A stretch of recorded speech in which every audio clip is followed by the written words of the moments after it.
Olá, livrólicos de plantão! Sejam muito bem-vindos a mais um episódio da Rádio Caractere. Eu sou Suzane Madruga. E eu sou Glênio Madruga, de olho no horizonte, porque as nuvens estão chegando, uma tempestade está vindo e, sei lá, noites escuras. Olha que homem filosófico. Episódio de hoje. O conto A Guarida de Pedra, de Fagundes Varela. O conto A Guarida de Pedra está presente na coletânea Medo Imortal da Dark Side Books, publicado em 2019, com organização do nosso vizinho aqui, de São José, região metropolitana de Florianópolis, Romeu Martins. Um beijo, cara. Aliás, a gente tem uma edição, o quê? Autografada. Então, a gente vai falar um pouquinho primeiro deste autor brasileiro, conhecido mais pelos poemas do que pela prosa. Luiz Nicolau Fagundes Varela nasceu em 1841 e faleceu em 1875, com apenas 33 aninhos de idade. Ele era ou foi colocado ali na caixinha da segunda geração do romantismo brasileiro. Ele nasceu em uma localidade chamada São João Marcos, um lugar que foi despovoado e demolido na década de 1940 para a construção de uma represa. Teoricamente, as águas iam subir, inundar toda a cidade, mas no fim das contas a represa nunca chegou a inundar a cidade inteira. E hoje é possível a gente visitar algumas ruínas do lugar que foi despovoado, que era para ser inundado, não foi, enfim, dá para visitar a região. Mas ele nasceu numa fazenda porque ele era de uma família de... abastada. Exatamente, obrigado pelo termo. Se a história da cidade natal do Varela é um pouco complicada, a vida dele também não fica para trás. Ele era frequentador assíduo do entretenimento noturno por onde quer que ele morasse. Um mocinho muito boêmio. Muito boêmio e agitado, assim. As Matilde falavam dele, à torta e à direita. E ele dava motivo também. É por isso que as senhorinhas falam teu nome, querido. Sai fuxico por causa disso. Sai fuxico com teu nome por causa disso. Academicamente, ele estudou Direito em São Paulo e depois no Recife, mas não terminou, não é Não mesmo? terminou. Quem nunca largou um curso pela metade? Fagundes Varela casou cedo, teve um filho que morreu aos 3 meses de idade, ficou um tempo morando em Recife, perdeu a esposa, foi para Paris, depois voltou para o Brasil, casou de novo, teve mais 2 filhas e um filho, esse segundo filho também morreu cedo, mas o tipo de vida que ele levava não costuma levar a vida muito longe, como a gente falou. Então ele morreu em decorrência do abuso de álcool aos 33 anos, deixando essa poesia intensa que aborda temas pátrios, aborda luto, aborda a vida entre a cidade e o campo. Tem bastante de Byron, então tem bastante de angústia, de solidão, de melancolia, de tristeza, de fossa. E também algumas obras específicas com teor sobrenatural, como os contos As Bruxas, As Ruínas da Glória e A Guarida de Pedra, tema deste episódio, que tem essa pegada gótica que foge bastante do regionalismo que era tão comum lá no início do romantismo brasileiro. Então, se você quer ler coisa forte, coisa intensa, coisa temperada desse nosso romantismo, Fagundes Varela é um bom caminho para você começar. E estes contos que o Glênio mencionou, eles podem ser encontrados numa coletânea chamada As Ruínas da Glória, Contos Fantásticos e Outros Contos. Eu vou deixar na descrição do episódio, lá no nosso site, o link para a estante virtual. Tem algumas edições disponíveis para venda. Vamos falar um pouquinho do conto, então? Por favor. O conto, ele passa aquela ideia de que alguém está contando uma história. Olha, vamos chegar aqui num lugar que ele é meio amaldiçoado, não sei o que e tal.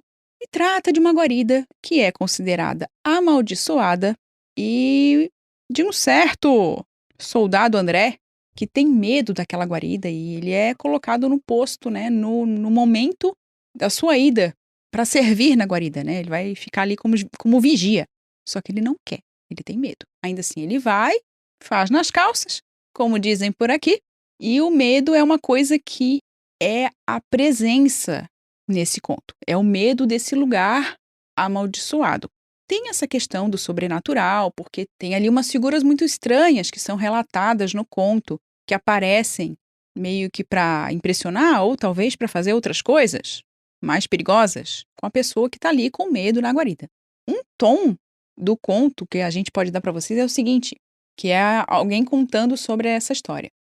No tempo em que o tenente R era comandante da fortaleza, os habitantes das imediações falavam de visões e espectros medonhos, que justamente quando o bronze e o relógio acabava de soar, a última pancada de meia-noite, apareciam junto à guarida de pedra, horrorizando e assombrando tudo.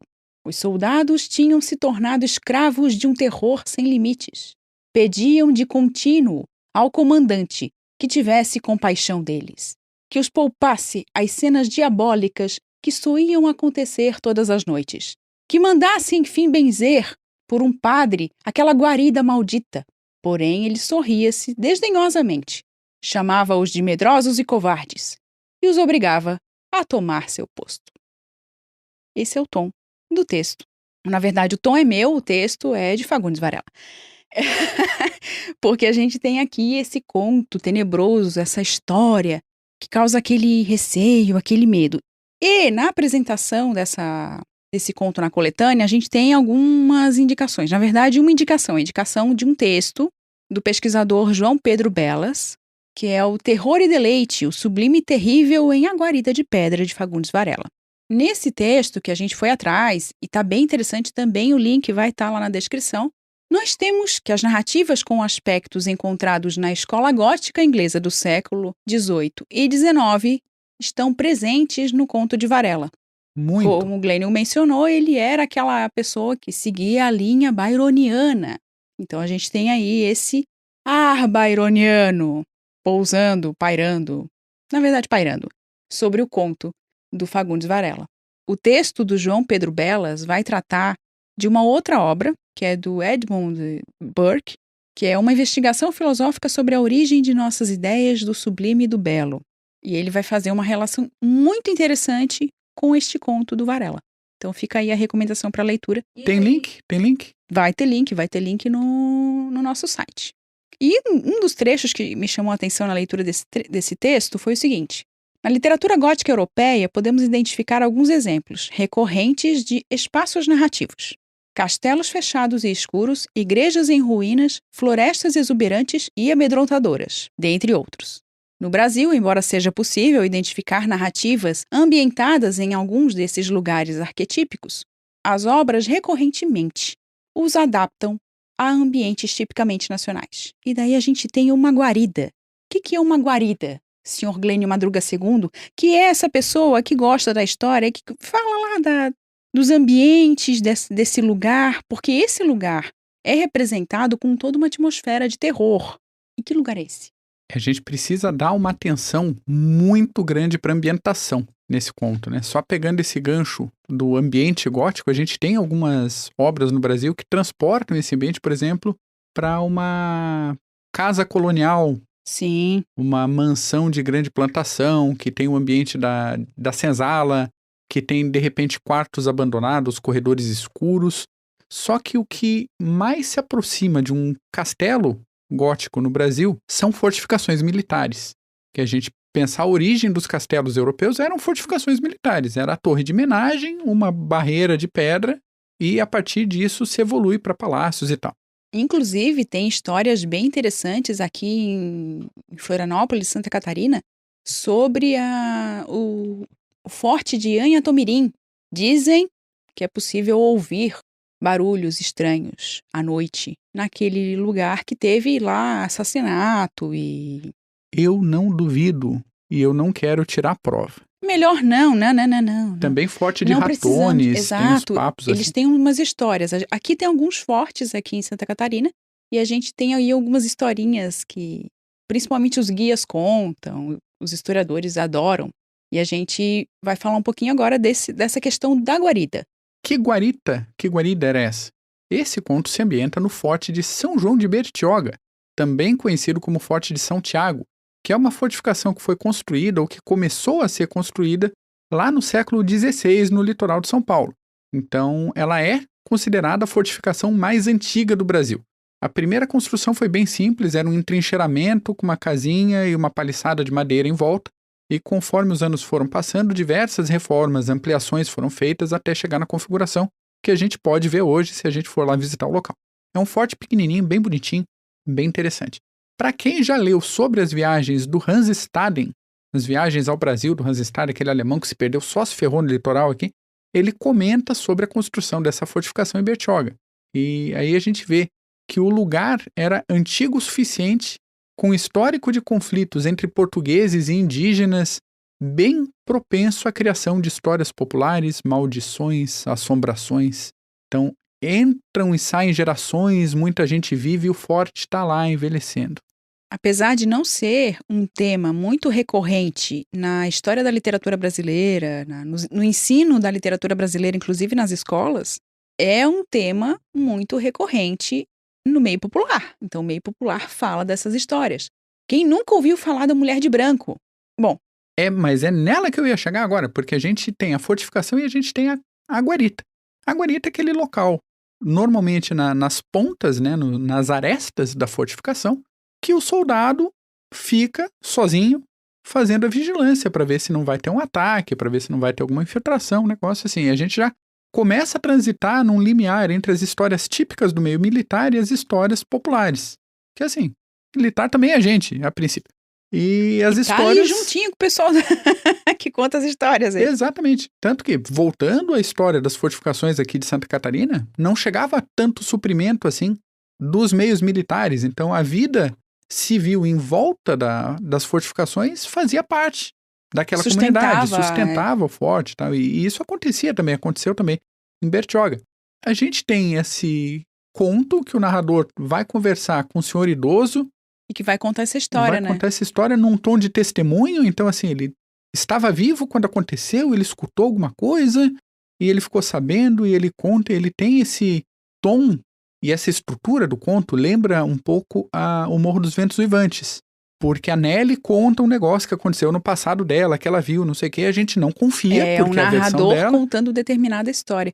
E a gente tem nesse conto também, no desenvolvimento do contar desse senhor, um soldado que teria muito medo e que narra como foi a experiência, uma experiência até sobrenatural dele diante dessas aparições, e também uma parte em que há um outro soldado que não tem medo nenhum, a princípio ele não tem medo nenhum. O Jorge. O tal do Jorge, e que o final é aberto e interessantíssimo. A gente vai deixar aqui só a indicação mesmo do conto, falar um pouquinho dessa questão de terror brasileiro, de gótico brasileiro, para a gente poder ter essas ideias a respeito também da ambientação. Eu acho que é o que mais chama atenção nesse conto, a ambientação. E ambientação não só ambientação sobrenatural, que é muito boa também.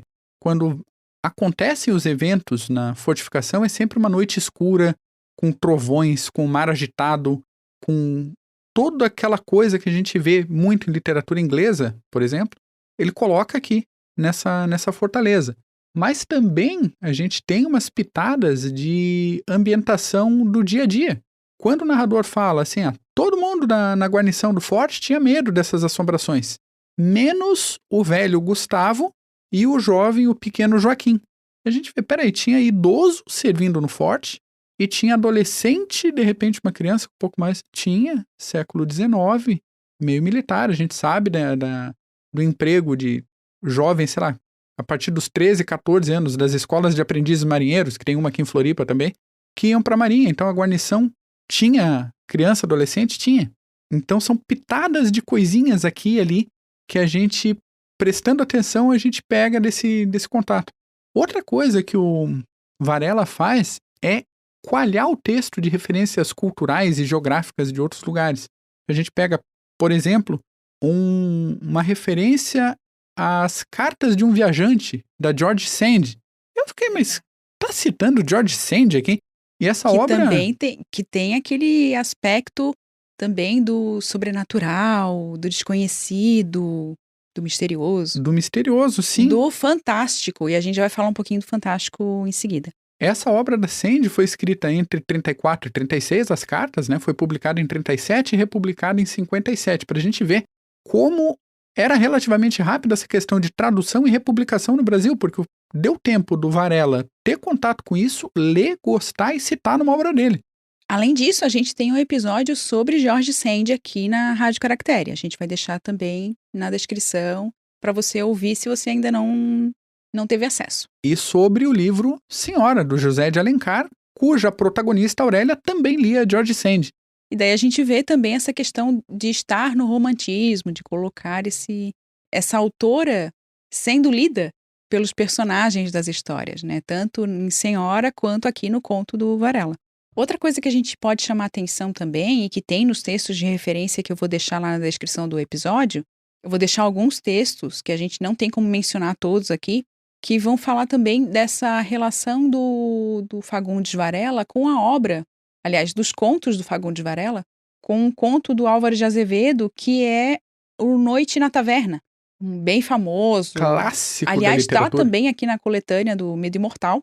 Texto integral nessa coletânea. Exatamente. A gente pretende, quem sabe mais pra frente, trazer aqui pra Rádio Caractere e comentar com vocês. E também, para isso, através desses textos que a gente leu e vai trazer aqui para vocês, na descrição do episódio, a gente encontrou uma dissertação que falava da narrativa fantástica de Fagundes Varela, ou escrito, tá ali, tá presente, Enfim. tá registrado, que é uma dissertação do Frederico Santiago da Silva, publicada em 2013. E o capítulo 4 é, assim, muito interessante, fala daqueles contos que o Glênio mencionou, que são As Ruínas da Glória, As Bruxas, e que também vai estar na descrição. Outra coisa que a gente pode chamar atenção, partindo dessa ideia de contos fantásticos brasileiros, é a descrição, aliás, a proposta de análise de literatura fantástica pelo Svetan Todorov, que está no livro Introdução à Literatura Fantástica. Aqui ele faz uma coisa muito interessante porque ele subdivide esse gênero de literatura fantástica. Na verdade, ele meio que lança a ideia de que é um gênero específico da literatura, não tanto dessa maneira assim, é um gênero e pronto, mas ele dá essas ideias, né? Ele lança essas ideias de gênero da literatura fantástica, do fantástico. E ele vai colocar aqui algumas subcategorias, que é o estranho puro, o fantástico estranho, o fantástico maravilhoso e o maravilhoso puro. Para o texto do Varela, pelo que eu li aqui, se você tem outra ideia a respeito, você pode colocar pra gente, que a gente gosta de discutir e entender melhor as coisas também. Mas há um trecho que diz o seguinte: passemos agora para o outro lado desta linha média, que chamamos o fantástico. Estamos no fantástico maravilhoso, ou em outros termos, na classe das narrativas que se apresentam como fantásticas e que terminam por uma aceitação do sobrenatural.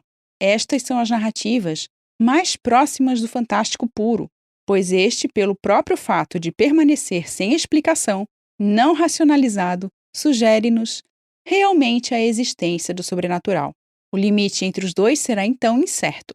Entretanto, a presença ou a ausência de certos detalhes permitirá sempre decidir. E daí quem decide é o leitor. Tanto que o Todorov fala muito da posição do leitor em relação a isso. E vale muito a pena esse livrinho, gente. Fica aqui também na descrição do episódio com o link da Amazon. Com o link, na verdade, de quê, Glênio? Da Amazon! Exato. Assim como o Medo Imortal, que a gente utilizou aqui para a leitura do conto. E a partir disso, a gente tem essa ideia. Claro que o Todorov não está falando do conto do Varela, mas ele está falando dessa representação do sobrenatural que a gente encontra no conto. A representação do sobrenatural, ele aparece em termos como assombração, do terrível e desse sentimento que perpassa quem tem contato com o sobrenatural e quem tem medo das histórias contadas a partir de narrativas de outras pessoas. Então a gente vai tendo aí essa aproximação do conto do Varela, da obra do Varela em si, nesse aspecto de contos fantásticos, com a ideia do fantástico que a gente tem em obras teóricas, em obras de referência. E é assim que acho que a gente para por aqui. Ou Tem teremos que parar mais. por aqui, senão eu vou falar do final do conto. Não conte, meu bem, não conte. Não conte o conto. Porque assim, gente, não vou contar. Mas você termina o conto assim, tá, vai parar assim? Acabou? Acabou assim? Você procura na próxima página pra ver se não tem um capítulo escondido pra amarrar, pra finalizar. E não, o Varela termina e pronto. E a gente fica pensando naquilo, a gente vai tomar um café e fica pensando. E é isso. É um conto muito bem escrito, muito bem, com os elementos muito bem colocados. E ele se entrega como poeta na primeira frase do conto. Podia ser resumido assim, o navio afundou. Pois é, esse conto foi publicado em 1861 e ele inicia assim: eu tinha chegado a Santos no vapor Josefina. Essa pobre Josefina que já cansada de sua mísera existência e alquebrada pelos fardos imensos que de contínuo suportava, disse adeus à luz do sol e foi dormir nos palácios de coral, junto às ossadas do Leviatã e do Mastodonte, arrebatando consigo grande número de exemplares das primeiras obras de um jovem poeta muito meu conhecido. Entende? Ele podia ter falado assim, eu cheguei lá e o navio afundou. Ele não existe mais. Mas não, olha o Ele faz toda nível uma da narração. referência, é muito bonita, é uma escrita muito bonita. Bem digna de um poeta brasileiro do século XIX, que a gente tem que ter essa consciência do quanto de coisa linda que a gente tem escrita em português, assim, e que vale muito a pena conhecer. Se você ainda não conhece, fica aí a nossa recomendação, tanto da coletânea do Medo Imortal, organizada pelo Romeu Martins, novamente um abraço para ele, e também na coletânea que a gente mencionou antes, que vai estar também na descrição e só está disponível, infelizmente, na estante virtual, sem reedições e sem nada. Aliás, o conto também do Álvares de Azevedo, a gente vai deixar na descrição porque tem também em e-book, se você quiser acessar. Claro que essas obras podem ser acessadas de outra maneira pelo domínio público, né? Porque elas estão aí em domínio público e você pode acessar gratuitamente também. Mas fica aí a recomendação. E não esqueça de se comprar pelo nosso link, ajuda muito o nosso trabalho por aqui e também divulgando os episódios aqui da Rádio Caractere, que ajuda muito no nosso trabalho. Sendo assim, reforço o pedido, se você gostou desse episódio, compartilhe esse link, não seja egoísta, compartilhe esse link com alguém que você acha que vai gostar também. Divide com amiguinho. Divide com amiguinho, manda no grupo da família, do trabalho, fala, escuta esse negócio aqui vamos ler uma literatura brasileira, gente, vamos. E fica meu amplexo literário para você que acompanhou a gente até aqui e até o próximo episódio. É isso, pessoal. Muito obrigada pela companhia de sempre. E o recado é: pega um livro, relaxa o corpinho e até a próxima.